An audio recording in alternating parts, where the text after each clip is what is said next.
ಗ್ರಾಮದ ಬಳಿಕ ಮತ್ತೆ ಸ್ವಾಗತ. ಶಿಡ್ಲಘಟ್ಟದ ಪೌರಾಯುಕ್ತೆ ಅಮೃತ ಗೌಡಗೆ ಧಮಕಿ ಹಾಕಿದ ಪ್ರಕರಣದಲ್ಲಿ ರಾಜೀವ್ ಗೌಡ ಮೇಲೆ 2 ಎಫ್ಐಆರ್ ದಾಖಲಾಗಿದೆ. ರಾಜೀವ್ ಗೌಡ ಅವರ ಬಂಧನಕ್ಕೆ ಪೊಲೀಸರು ಬಲೆ ಬೀಸಿದ್ದಾರೆ. ಆದ್ರೆ ರಾಜೀವ್ ಗೌಡ ನಾಪತ್ತೆ ಆಗಿದ್ದಾರೆ, ಅಬ್ಸ್ಕಾಂಡ್ ಆಗಿದ್ದಾರೆ.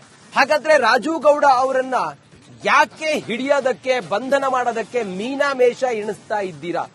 ರಾಜೀವ್ ಗೌಡ ಅವರನ್ನ ರಕ್ಷಣೆ ಮಾಡ್ತಿರೋರು ಯಾರು? ಈ ಕುರಿತಾಗಿ ಒಂದು ಡಿಟೇಲ್ ಮಾಹಿತಿ ಇಲ್ಲಿದೆ ನೋಡಿ.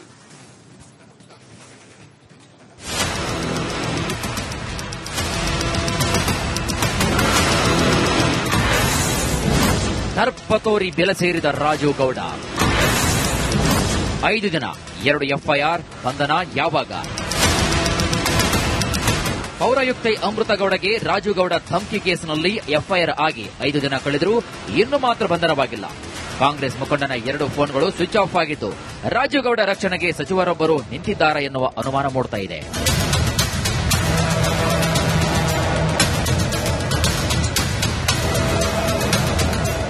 ಎಸ್, ಶಿಡ್ಲಘಟ್ಟದಲ್ಲಿ ಬ್ಯಾನರ್ ವಿಚಾರಕ್ಕೆ ಪೌರಾಯುಕ್ತೆಗೆ ಧಮಕಿ ಹಾಕಿದ್ದು ತೀವ್ರ ಆಕ್ರೋಶಕ್ಕೆ ಕಾರಣವಾಗಿದೆ. ಅಮೃತ ಗೌಡಗೆ ಧಮಕಿ ಹಾಕಿದ ಕಾಂಗ್ರೆಸ್ ನಾಯಕ ರಾಜೀವ್ ಗೌಡ ಬಂಧನಕ್ಕೆ ಆಗ್ರಹಿಸಲಾಗ್ತಾ ಇದೆ. ಧಮಕಿ ವೀರನಿಗೆ ಶ್ರೀರಕ್ಷೆ. ಅಧಿಕಾರಿಗೆ ಧಮಕಿ ಹಾಕಿದ ರಾಜೀವ್ ಗೌಡ ಬಂಧನ ಯಾವಾಗ? 2 ಎಫ್ಐಆರ್ ದಾಖಲಾದರೂ ಬಂಧನಕ್ಕೆ ಮೀನಮೇಷ ಯಾಕೆ ಎಂಬ ಪ್ರಶ್ನೆ ಮೂಡ್ತಾ ಇದೆ. ನಿಜಕ್ಕೂ ಕಾಂಗ್ರೆಸ್ ಮುಖಂಡ ರಾಜೀವ್ ಗೌಡ ತಲೆಮರೆಸಿಕೊಂಡ್ರ ಅನ್ನೋ ಅನುಮಾನ ಶುರುವಾಗಿದೆ. ರಾಜೀವ್ ಗೌಡಗೆ ಆಹಾರ ಸಚಿವ ಕೆಎಚ್ ಮುನಿಯಪ್ಪ ಶ್ರೀರಕ್ಷೆ ಇದೆ ಎನ್ನಲಾಗ್ತಿದೆ. ಸಚಿವರ ಮೂಲಕ ಬಂಧನ ಮಾಡದಂತೆ ಒತ್ತಡ ಹೇರಲಾಗ್ತಾ ಇದೆಯಾ ಅನ್ನೋ ಅನುಮಾನ ಮೂಡಿದೆ. ಇನ್ನು ರಾಜೀವ್ ವಿರುದ್ಧ ಶಿಸ್ತು ಕ್ರಮಕ್ಕೆ ಸ್ವಪಕ್ಷದಲ್ಲೇ ಒತ್ತಡ ಹೇರುತ್ತಿದ್ದಾರಂತೆ. ಪಕ್ಷದಿಂದ ಕಿಕ್ ಔಟ್ ಮಾಡುವಂತೆ ಸ್ವಪಕ್ಷೀಯರೇ ಆಗ್ರಹಿಸುತ್ತಿದ್ದಾರೆ. ಮಹಿಳೆಗೆ ಧಮಕಿ ಹಾಕಿದವನನ್ನ ಪಕ್ಷದಲ್ಲಿ ಇಟ್ಟುಕೊಂಡಿರುವುದಾದರೂ ಯಾಕೆ? ಇಂಥ ನಾಯಕರಿಗೆ ಕಾಂಗ್ರೆಸ್ ನಾಯಕರ ಶ್ರೀರಕ್ಷೆ ಇದೆಯಾ ಅನ್ನೋ ಅನುಮಾನ ಮೂಡ್ತಾ ಇದೆ.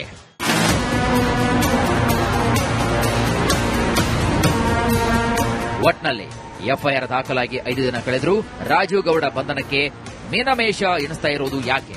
ನಿಜಕ್ಕೂ ಧಮಕಿ ವೀರನ ಹುಡುಕಾಟ ನಡೆದಿದೆಯಾ ಅನ್ನೋದೇ ಸದ್ಯದ ಪ್ರಶ್ನೆ. Bureau report, republic Kannada.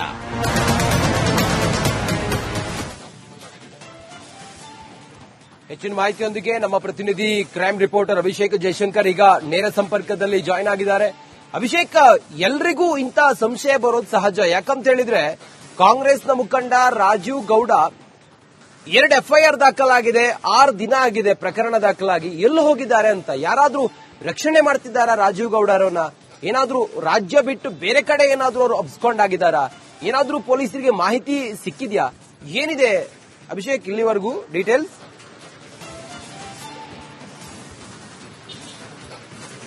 S Ranjit, ಈಗ ಬೇರೆ ಅಫೆಂಡರ್ಸ್ ಗಳಾದ್ರೆ ಇಮಿಡಿಯೇಟ್ ಆಗಿ ಅರೆಸ್ಟ್ ಆಗ್ತಾರೆ. ಆದ್ರೆ ಒಬ್ಬ ರಾಜಕಾರಣಿ, ಒಬ್ಬ ಪ್ರಮುಖ ಶ್ರೀರಕ್ಷೆ ಯಾರಿಗಿದೆಯೋ ಅವ್ರು ಯಾರು ಕೂಡ ಬಂಧನ ಆಗೋದಿಲ್ಲ, ಅಂದ್ರೆ ಅಪ್ಸ್ಕ್ಯಾಂಡಿಂಗ್ ಆಗ್ತಾರೆ.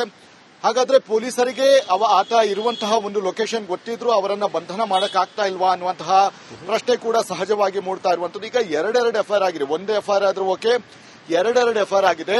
ಈಗ ಕೇವಲ ಒಂದು ಸರ್ಕಾರದ ಒಂದು ನಿಗಮ ಸಂಸ್ಥೆಗಳ ಸಿಬ್ಬಂದಿಗಳ ಮೇಲೆ ಹಲ್ಲೆಯನ್ನ ಅಥವಾ ಅವರಿಗೆ ಏನಾದರೂ ಧಮಕಿ ಹಾಕಿದಂತಹ ಸಂದರ್ಭದಲ್ಲಿ ಎನ್ಬಿಡಬ್ಲ್ಯೂ ಇಶ್ಯೂ ಆಗುತ್ತೆ. ಆದ್ರೆ ಇಲ್ಲಿ ಒಬ್ಬ ಗವರ್ಮೆಂಟ್ ಸರ್ವೆಂಟ್ ಏನಿದ್ದಾರೆ ಅವರ ಮೇಲೆಯೇ ಡೈರೆಕ್ಟ್ ಆಗಿ ಅವಾಚ್ಯ ಶಬ್ದಗಳಿಂದ ನಿಂದನೆಯನ್ನ ಮಾಡುವಂತಹ ಒಂದು ಕೆಲಸಗಳು ಕೂಡ ಆಗ್ತಾ ಇದೆ. ಆದ್ರೆ ಯಾಕೆ ಇಲ್ಲಿಯವರೆಗೂ ಬಂಧನ ಆಗಿಲ್ಲ ಅನ್ನುವಂತಹ ಈಗ ಪ್ರಶ್ನೆ ಸಹಜವಾಗಿಯೇ ಸಾರ್ವಜನಿಕರಲ್ಲಿ ಕೂಡ ಮೂಡಿರುವಂತದ್ದು.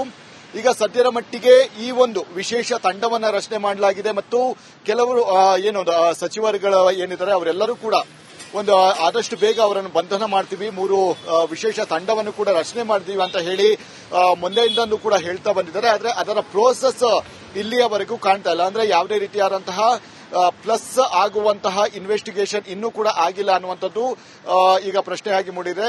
ಈಗ ಸದ್ಯದ ಮಟ್ಟಿಗೆ ಅವರ ಲಾಸ್ಟ್ ಲೊಕೇಶನ್ಗಳನ್ನು ಕೂಡ ಟ್ರೇಸ್ ಮಾಡುವಂಥದ್ದು, ಅವರ ಮನೆಗೆ ಹೋಗಿ ನೋಟಿಸ್ ಅನ್ನ ನೀಡಿ ನೀವು ಪೊಲೀಸ್ ಠಾಣೆಗೆ ಹಾಜರಾಗಬೇಕು ಅಂತ ಹೇಳಿ ನೋಟಿಸ್ ಅನ್ನು ಕೂಡ ಕೊಡಲಾಯಿತು. ಆದ್ರೆ ಇಲ್ಲಿಯವರೆಗೆ ಅವರು ಎಲ್ಲಿದ್ದಾರೆ ಅನ್ನುವಂತಹ ವಿಚಾರಗಳು ಕೂಡ ಇಲ್ಲಿಯವರೆಗೆ ಗೊತ್ತಿಲ್ಲ. ಯಾವತ್ತೂ ಅವರೊಂದು ಕ್ಷಮಾಪಣೆ ಒಂದು ವಿಡಿಯೋನ ಮಾಡಿದ್ರು, ಅಂದಿನಿಂದಲೇ ಅವರು ನಾಪತ್ತೆ ಆಗಿದ್ದಾರೆ.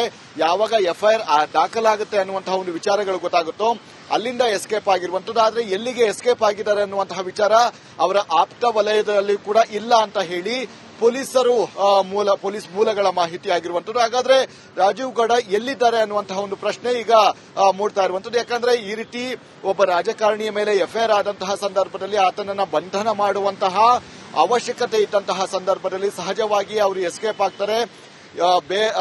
ಎಲ್ಲಿ ಹೋಗ್ತಾರೆ ಅನ್ನುವಂತಹ ವಿಚಾರಗಳು ಕೂಡ ಗೊತ್ತಿಲ್ಲ. ಇದೆಲ್ಲವೂ ಕೂಡ ನಮ್ಮ ಒಂದು ಪಾಯಿಂಟ್ ಅಲ್ಲಿ. ಆದ್ರೆ ಇವರಿಗೆ ಹಿಂದೆ ಇದ್ದಂತಹ ವ್ಯಕ್ತಿಗಳು ಯಾರು, ಇವರ ರಕ್ಷಣೆ ಮಾಡುವಂತಹ ಅಧಿಕಾರದಲ್ಲಿರುವಂತಹ ವ್ಯಕ್ತಿ ಯಾರು ಅನ್ನುವಂಥದ್ದು ಕೂಡ ಇಲ್ಲಿ ಯಕ್ಷ ಪ್ರಶ್ನೆ ಆಗಿರುವಂತದ್ದು. ಇಲ್ಲಿ ಅವರನ್ನ ಬಂಧನ ಮಾಡ್ತೀವಿ ಅಂತ ಹೇಳ್ತಾರೆ. ಆದ್ರೆ ಅದೇ ಸರ್ಕಾರದ ಮತ್ತೊಬ್ಬ ಸಚಿವರೇನಿದ್ದಾರೆ ಅವರನ್ನ ಒಂದು ಸಾಫ್ಟ್ ಕಾರ್ನರ್ ಆಗಿ, ಅಂದ್ರೆ ಈ ರೀತಿಯಾಗಿ ಮಾತನಾಡಲ್ಲ ಆತ, ಯಾಕೋ ಬಾಯಿ ತಪ್ಪಿ ಮಾತನಾಡಿದಾನೆ ಅನ್ನುವಂತಹ ರೀತಿಯಲ್ಲಿ ಅವರೊಂದು ಹೇಳಿಕೆಯನ್ನು ಕೂಡ ಕೊಟ್ಟಿದ್ರು. ಹೀಗಾಗಿ ಸೌಮ್ಯ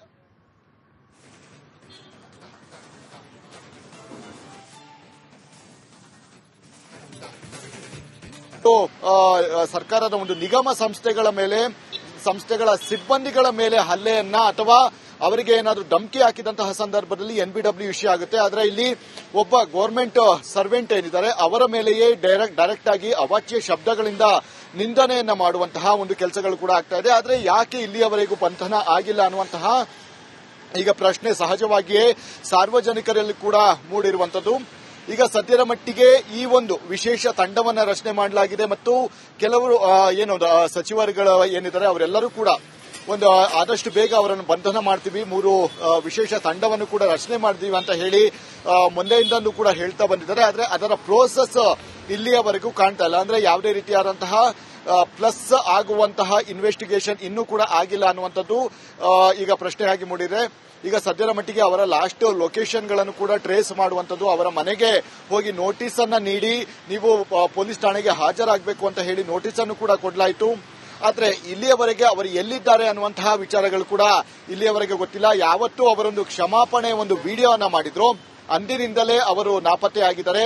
ಯಾವಾಗ ಎಫ್ಐಆರ್ ದಾಖಲಾಗುತ್ತೆ ಅನ್ನುವಂತಹ ಒಂದು ವಿಚಾರಗಳು ಗೊತ್ತಾಗುತ್ತೋ ಅಲ್ಲಿಂದ ಎಸ್ಕೇಪ್ ಆಗಿರುವಂತದ್ದು. ಆದ್ರೆ ಎಲ್ಲಿಗೆ ಎಸ್ಕೇಪ್ ಆಗಿದ್ದಾರೆ ಅನ್ನುವಂತಹ ವಿಚಾರ ಅವರ ಆಪ್ತ ವಲಯದಲ್ಲಿ ಕೂಡ ಇಲ್ಲ ಅಂತ ಹೇಳಿ ಪೊಲೀಸರು ಪೊಲೀಸ್ ಮೂಲಗಳ ಮಾಹಿತಿ ಆಗಿರುವಂತದ್ದು. ಹಾಗಾದ್ರೆ ರಾಜೀವ್ ಗೌಡ ಎಲ್ಲಿದ್ದಾರೆ ಅನ್ನುವಂತಹ ಒಂದು ಪ್ರಶ್ನೆ ಈಗ ಮೂಡ್ತಾ ಇರುವಂತದ್ದು. ಯಾಕಂದ್ರೆ ಈ ರೀತಿ ಒಬ್ಬ ರಾಜಕಾರಣಿಯ ಮೇಲೆ ಎಫ್ಐಆರ್ ಆದಂತಹ ಸಂದರ್ಭದಲ್ಲಿ ಆತನನ್ನ ಬಂಧನ ಮಾಡುವಂತಹ ಅವಶ್ಯಕತೆ ಇದ್ದಂತಹ ಸಂದರ್ಭದಲ್ಲಿ ಸಹಜವಾಗಿ ಅವರು ಎಸ್ಕೇಪ್ ಆಗ್ತಾರೆ. ಎಲ್ಲಿ ಹೋಗ್ತಾರೆ ಅನ್ನುವಂತಹ ವಿಚಾರಗಳು ಕೂಡ ಗೊತ್ತಿಲ್ಲ. ಇದೆಲ್ಲವೂ ಕೂಡ ನಮ್ಮ ಒಂದು ಪಾಯಿಂಟ್ ಅಲ್ಲಿ. ಆದ್ರೆ ಇವರಿಗೆ ಹಿಂದೆ ಇದ್ದಂತಹ ವ್ಯಕ್ತಿಗಳು ಯಾರು, ಇವರ ರಕ್ಷಣೆ ಮಾಡುವಂತಹ ಅಧಿಕಾರದಲ್ಲಿರುವಂತಹ ವ್ಯಕ್ತಿ ಯಾರು ಅನ್ನುವಂಥದ್ದು ಕೂಡ ಇಲ್ಲಿ ಯಕ್ಷ ಪ್ರಶ್ನೆ ಆಗಿರುವಂತದ್ದು.